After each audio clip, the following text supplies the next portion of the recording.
Hello, this is the section 5.2 lesson. In this brief lesson, we're going to talk about the logic behind testing a claim about a single population proportion using the p-value method. So to illustrate this, we're going to look at this claim that we saw back in section 5.1, that more than half the students at a particular university are from out of state.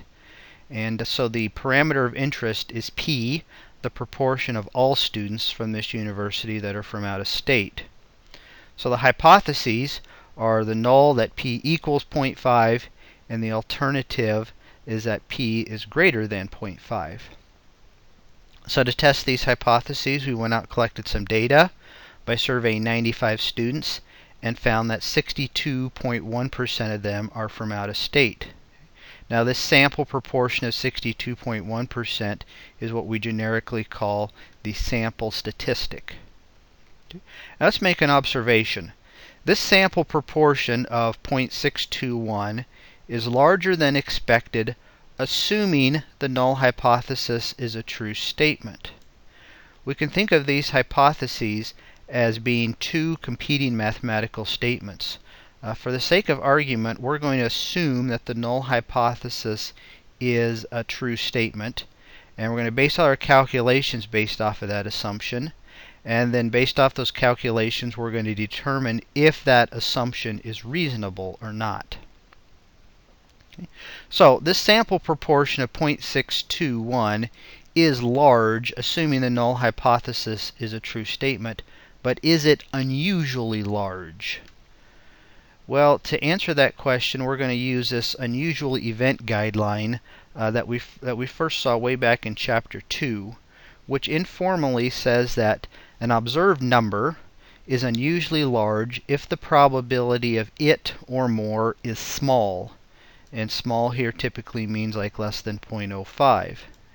So we're going to use this unusual event guideline to calculate the probability of observing a sample proportion at least this large, assuming the null hypothesis is a true statement. If that probability is small, then that means that this number is unusually large, which means that our assumption is probably false, and so we're going to reject that assumption. If this probability is not small, then that means that our observed sample proportion is not unusually large, and we will not reject the null hypothesis. Yeah, so again here, just to summarize, if this probability were small, meaning that this sample proportion is unusually large, then we would reject the assumption. Or stated in other words, we would reject the null hypothesis. On the other hand, if this sample proportion is not unusually large, then we would not reject the assumption. Or in other words, we would not reject the null hypothesis. Okay. So to this end, let's generalize our calculations here a little bit, and suppose the null hypothesis is of the form p equals p naught, where p naught is some given number. Okay. And so to collect data, we go out and we ask a bunch of people a question, and let's define the random variable x to equal the number of successes in a sample of size n. And so in this particular example, a success is getting someone who is from out of state. So we go out, we ask each person, are you from in-state or out of state? And so each person is either a success, meaning they're from out of state, or they're not a success, meaning they are from in-state. And so in other words, assuming the null hypothesis is true, then this random variable x has a binomial distribution with n trials, and the probability of a success is p naught. Okay. Well, now by theorem 441, the sample proportion p hat, which we define to be x divided by n, has an approximately normal distribution with mean p naught and variance p naught times 1 minus p naught divided by n. So let's suppose that a sample proportion lowercase p hat has actually been observed. And so to determine if that sample proportion is unusually large, we need to calculate the probability that the random variable, capital P hat, is larger than this observed value, lowercase p hat. Okay. Well, this random variable, capital P hat, has an approximately normal distribution. And so to calculate this probability, we need to calculate a z-score. And so we take the number inside the parentheses, subtract the mean, divide it by the standard deviation, and that's our z-score. And so then the probability that we want is equal to the probability that z, a random variable with the standard normal distribution, is greater than the z-score. And so this probability here is our p-value as we defined it back in section 5.1. So this leads us to an informal interpretation of the p-value. The p-value is the probability of observing a value of the sample statistic at least as large as the one observed, assuming the null hypothesis is a true statement. So again, all our calculations are based off of this assumption that the null hypothesis is true. That's going to be this case for all of our different hypothesis tests that we do. So this p-value is a probability. If that probability is small, then that means that our assumption of the null hypothesis is probably false, and so we're going to reject it. And so this argument is generalized here in the form of what we call the one proportion z test. It's called a one proportion z test because it's a claim about a single population proportion, and our test statistic is a z-score. And so the purpose is to test a claim about a single population proportion where the null hypothesis has this generic form, p equals p naught. And so from our data we get x, which is the number of successes in a sample of size n, and then p hat is x divided by n, the sample proportion. Okay. Our test statistic is given by this formula here, which is the same formula that we just derived. And so the critical value is a z-value, p-value is an area under the standard normal density curve. And then this chart here summarizes how to find the critical region and the p-value according to the form of the alternative hypothesis. This chart here is really just a summary of our charts from section 5.1. Okay. Now the requirements for doing this type of test are the following. Number one, the sample is random. That's always a requirement for doing any type of statistical analysis. Number two, the conditions for a binomial distribution must be met, at least approximately. And that's true because this was in our theory, we started with this random variable x, which was the number of successes in the sample, and that needed to have a binomial distribution. And so we need those conditions to be met. So those conditions here specifically are that we have a bunch of trials. In this case, we ask a whole bunch of people the same question. We need each trial to be either a success or a failure, and that's the case here, that each person is either from in-state or out of state. We need them to be independent, and we need the probability of a success to not change from one trial to another. All those requirements, all those conditions seem reasonable. And then the third is that the conditions n p naught greater than 5 and n times 1 minus p naught greater than 5 are both met. And we need those to be met so that our sample proportion has an approximately normal distribution. This was one of the requirements from that theorem 4.1. So to illustrate an application of the one proportion z test, let's look at this simple example. A student claims that less than 25% of plain M&M candies are red. A random sample of 195 candies contains 37 red candies. Use this data to test the claim at the 0.05 significance level. So what we have here is one population. That's all plain M&M candies. And we're interested in the proportion of those that are red. And so the one proportion z test is appropriate.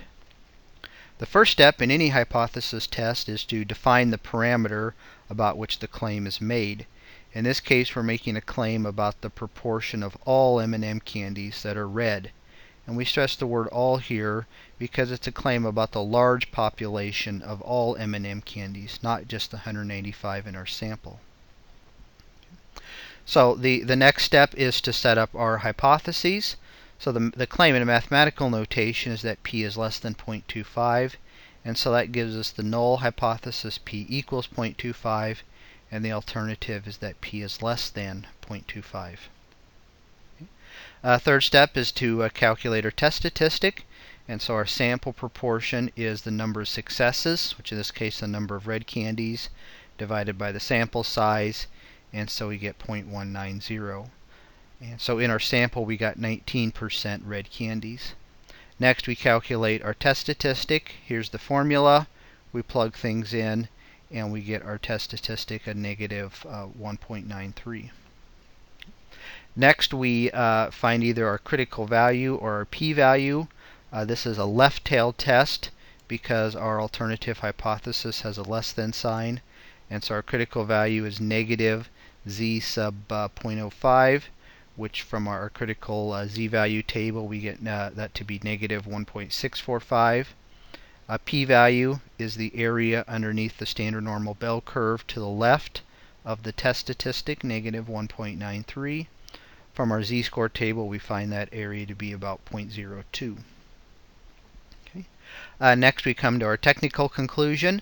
Our critical region is this interval here, and we see that our test statistic z equals negative 1.93 lies in that region. Also the p-value is less than 0.05, and so by either criteria we come to the technical conclusion of that we reject the null hypothesis. And then the last step is to come to our final conclusion. Because the original claim did not contain equality, the final conclusion is that the data support the claim. Lastly, let's talk about how we can do some of these calculations on the calculator. The calculator will automatically calculate the test statistic and the p-value for us. For this particular test, if you go to press the stat button and go to the test menu and then choose option 5, the one proportion z-test. When you do that, you'll get a window that looks like this. You see at the top there we've selected the one proportion z-test. And then there's 4 pieces of information we need to enter. P0 is the number that's used in the null hypothesis. X is the number of successes. Now remember, success is a generic term meaning that we observed whatever it is we were interested in. In this case we're interested in red candies, and so X is the number of red candies in our sample, which is 37. Next we need to enter N, which is the sample size. It's given in the data as 195. And then the last thing we need to enter is the form of the alternative hypothesis. Now remember, the alternative hypothesis was that P is less than 0.25. And so we're going to choose this second option right here, less than P0. Hit enter. And then last thing is you're going to select either calculate or draw. Right now select calculate and then press enter. Now you should get a window that looks like this. The top row simply tells us that we did the one proportion z-test. The next row shows us the alternative hypothesis as we entered it. Our alternative hypothesis was that p is less than 0.25, and you see that's exactly what they have here. The calculator calls it PROP for proportion rather than p, but means the same thing. The next row is our test statistic. Z equals negative 1.94. Now within rounding error, this test statistic is identical to what we calculated by hand. The next row, p equals 0.026. That is our p-value. The next row gives us our sample proportion. P hat is 0.189. And the last row gives us our sample size as we entered it. So for our purposes, the important thing here is the test statistic and the p-value. And really the most important of these is the p-value. The calculator displays the sample proportion and the sample size just so we can double check our work, make sure that we entered the numbers correctly. So that's all there is to calculating the test statistic and the p-value for a one proportion z-test. Now, just for fun, let's suppose that we selected draw rather than calculate back here when we entered everything into the one proportion z-test. And if we hit enter, we'll get a window that looks something like this. What we see at the bottom is our test statistic and then our p-value, And then we have a bell curve. Draw this as a standard normal bell curve. There's our test statistic, negative 1.94, and we see that the area to the left is shaded, and that's shaded because this is a left-tailed test, and the p-value is the area to the left of the test statistic. So the area of this shaded region is our p-value. So this option doesn't really give us any different information, any more information than the calculator. It just gives it in a little more graphical form.